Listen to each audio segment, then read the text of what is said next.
LCI et vous, la chronique santé. Bienvenue à vous si vous nous rejoignez. Alors vous savez qu'il y a un scrutin ce week-end. Si vous êtes sympathisant de la droite et du centre, il va falloir décider pour qui voter pour nous représenter la droite et le centre pour la présidentielle. Alors il y a 7 candidats. Et puis, c'est pas forcément facile de faire son choix. Donc, au niveau de la santé, on s'est dit qu'on allait vous aider. Bonjour Frédéric Bizard. Merci d'être venu nous voir. Vous êtes économiste de la santé, on vous connaît bien sur LCI. Et vous êtes auteur de la politique de la santé, réussir le changement. Vous avez inspiré pas mal de candidats. En tout cas, vous avez été un petit peu dans les entourages pour donner quelques pistes. Donc, on va pouvoir s'en parler ensemble. Et donc, Gérald est là aussi. Bonjour Gérald. Alors, on va peut-être commencer par faire le tour des propositions majeures, hein, évidemment. Et puis, on en reparle ensuite ensemble. C'est Hubert Coster qui vous a préparé tout ça. Première constante chez les candidats de droite en matière de santé, le tiers payant en voie de généralisation par l'actuel gouvernement sera abrogé. Ne plus avancer l'argent pour des soins est selon eux déresponsabilisant et inefficace pour réduire les dépenses. Car réduire les dépenses, ils y sont tous favorables. Chacun sa méthode, chacun une foule de propositions. Le plus radical, François Fillon, souhaite une règle d'or budgétaire. L'assurance maladie aura obligation d'être à l'équilibre. Nicolas Sarkozy baissera le taux de remboursement de la Sécu de 76 à 73%. Bruno Le Maire veut des réductions d'effectifs drastiques au ministère et dans les agences régionales de santé. Réforme des hôpitaux ensuite. Tous les candidats sont favorables à leur plus grande autonomie en termes de temps de travail et de recrutement en échange de l'équilibre financier. Sarkozy, Juppé et Fillon prônent la fin des 35 heures contre meilleure rémunération. Enfin, tous souhaitent développer la médecine de ville qui coûte moins cher que l'hôpital. Nicolas Sarkozy accorde des forfaits pour les soins aux malades chroniques. Alain Juppé veut revoir le prix des actes trop déséquilibrés.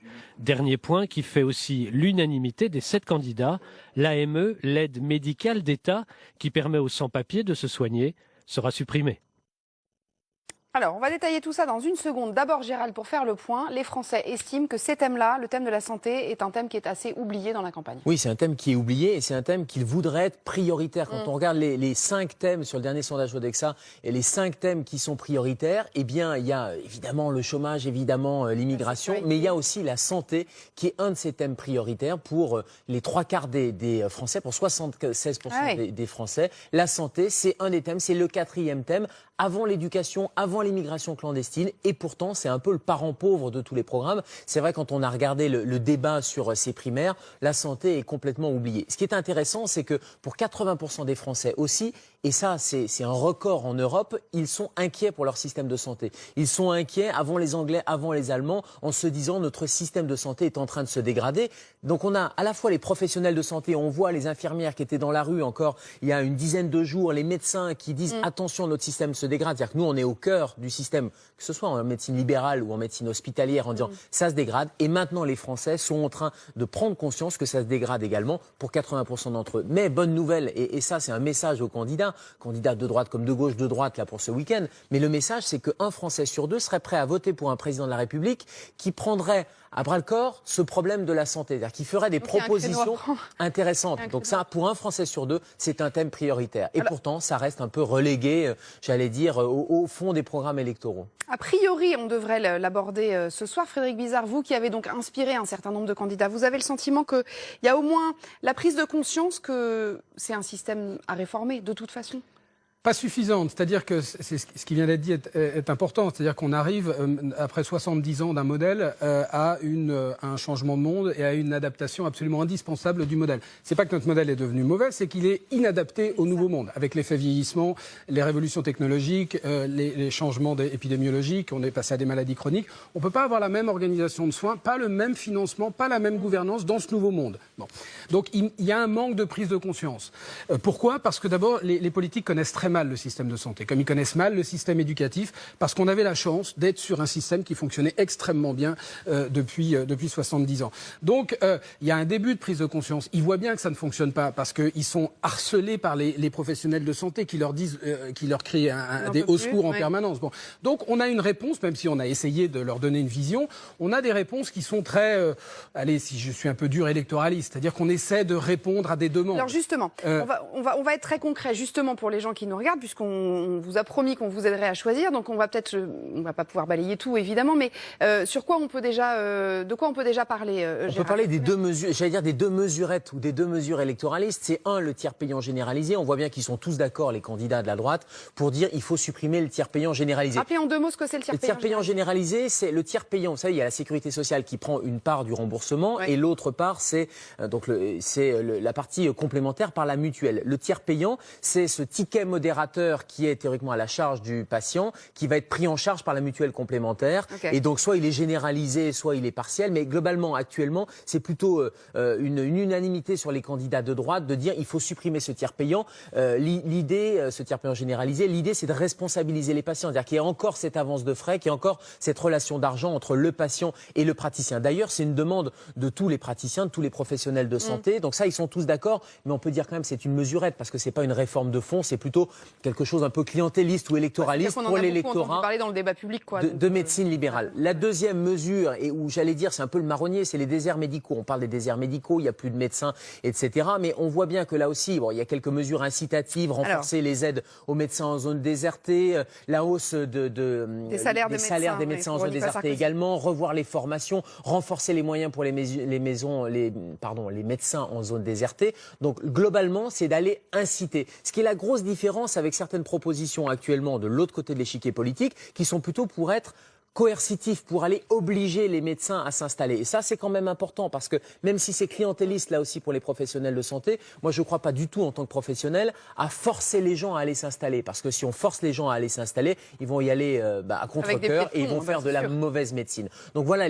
sur le tiers payant et sur les déserts médicaux, c'est les deux petites mesurettes. Après, ce qui est intéressant, c'est d'aller descendre dans le programme et d'aller regarder les mesures de fond. Et notamment, on regardait dans le petit sujet, le poids administratif, le poids des agences régionales de santé, le poids de l'administration dans les hôpitaux, ça c'est extrêmement important de le réduire là aussi. Ça veut dire quoi? Ça veut dire que la loi Bachelot, puis la loi Touraine, puisque droite ou gauche finalement on était sur des lois qui ont réformé l'hôpital et le système de santé avec plus d'administration, ben ça il faut lever le pied sur l'administration pour remettre du soignant. Donc si on veut Frédéric Bizard aider les gens à se déterminer, sur quoi ils se différencient vraiment ces candidats? Il faut écouter ce soir d'abord être convaincu que l'un de ces candidats véritablement prendra la santé, le système de santé au sérieux, au bras de corps et voudra véritablement le réformer. Il y a cette prise de conscience que le système doit être réformé. La deuxième chose, c'est la vision globale du modèle. Depuis 20 ans, on est sur une double évolution. Sur une étatisation de la gouvernance. Vous savez qu'on était sur un modèle avec une délégation de services publics à l'assurance maladie et aux soignants pour gérer l'opérationnel, le quotidien du système. Et depuis 20 ans, les ordonnances Juppé, et donc on a M. Juppé comme un des candidats, et qui n'a pas renié cette évolution-là, est plutôt favorable à ce que l'État reprenne la main, se disant qu'on aura un meilleur contrôle des dépenses. Mais ce qu'il essaye aujourd'hui, c'est de dire mais il faut aussi que ça soit compatible avec une médecine libérale. Est-ce que c'est possible ou pas? Et puis depuis une dizaine d'années, vous avez une évolution vers une privatisation de la gestion du risque. On laisse de plus en plus de poids aux mutuelles, aux assureurs privés, avec la loi Leroux notamment, qui permet les réseaux de soins. M. Sarkozy propose de donner plus en matière de prise en charge aux assureurs. Donc on peut penser qu'il y aurait plutôt une continuité dans ce sens-là. Et puis vous en avez d'autres, Nathalie Kosciusko-Morizet et François Fillon, qui disent non, il faut qu'on arrête cette évolution-là, il faut qu'on revienne, il faut qu'on réinvente un modèle à la française, donc avec cette délégation de services publics, et il faut qu'on repense le financement. Monsieur Fillon est pour utiliser la CSG et la TVA, Madame Kosciusko-Morizet pour utiliser uniquement la CSG, mais globalement, voilà, on va essayer de repenser avec les acteurs existants un modèle à la française, c'est ces deux-là qui le font. Et dernier point, c'est que je pense qu'il faut lier aussi les personnages aux réformes. C'est-à-dire qu'on voit qu'il n'y a pas que la santé, il y a évidemment tous les autres secteurs. On voit que certains sont plus radicaux que d'autres. Monsieur Fillon revendique une radicalité sur l'ensemble de ces réformes et on le voit assez bien dans le système de santé. Monsieur Sarkozy est plus sur essayer d'adapter un petit peu les modèles en privatisant quand on peut, alors que Monsieur Juppé est plus sur un État fort. Donc on reconnaît quand même un peu ces touches-là. Désolé pour les autres candidats, on n'a pas le temps de tous les voir. Monsieur le maire est plus pour un catalogue à la Prévert, c'est-à-dire qu'il a un petit peu Alors justement, énuméré. j'en ai quelques-unes. Ça a le mérite au moins de lister les problèmes. On va Je suis pas sûr qu'il y ait des solutions, mais les problèmes sont listés. Il faut essayer de trouver des économies. Alors la fermeture des services à faible activité, le développement de l'ambulatoire.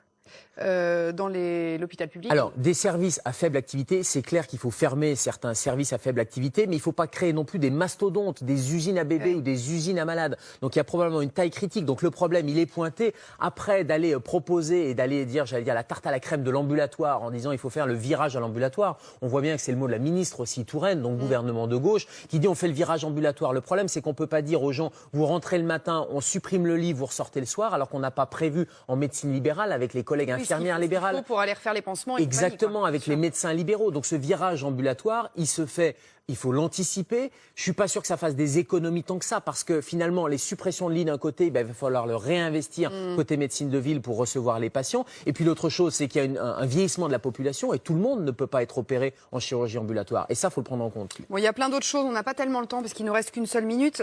Juste la deuxième, par exemple, réduire les actes inutiles et les doublons, ça paraît logique. Ça c'est clair, sauf que c'est pas un administratif ou un énarque qui va pouvoir le décider. Et c'est là où il faut impliquer les professionnels de santé, parce que la pertinence des actes, c'est fondamental et c'est un gisement d'économie. Vous avez des patients qui ont plusieurs scanners, tout ça parce qu'on n'a pas de traçabilité des scanners. Et là, c'est une source d'économie. Mais ça, c'est franchement quand on n'a rien à dire, quand on en est là. C'est comme lutter contre les fraudes. C'est-à-dire qu'on peut être que d'accord avec ça, mais je veux dire, c'est pas ça qui entraîne la réforme. On est encore avant le premier tour, tout ça sera affiné ensuite dans le programme. Mais j'en reviens, c'est qui fait quoi? C'est-à-dire la gouvernance. Est-ce que c'est l'avenue de Ségur? Est-ce qu'on centralise et on dit voilà comment vont être organisés les services et on sait le que ça ministère ne de la marche Santé, pas, l'avenue de Ségur. et on sait que ça ne marche pas? Ou est-ce qu'au contraire on décentralise et on fait confiance aux acteurs locaux et aux soignants? Est-ce qu'on fait confiance à la démocratie sociale? Est-ce qu'on fait confiance aux soignants et aux soignés pour se responsabiliser? Que l'État fixe la stratégie, que l'État fixe des objectifs de santé publique et que les acteurs locaux mettent tout ça en musique. A priori, on devrait en parler ce soir dans le débat, donc on vous débriefera ça demain. On espère qu'on vous a éclairé un petit peu. Restez avec nous parce que juste après l'essentiel de l'info, on vous éclaire sur les programmes économiques, donc notamment les impôts.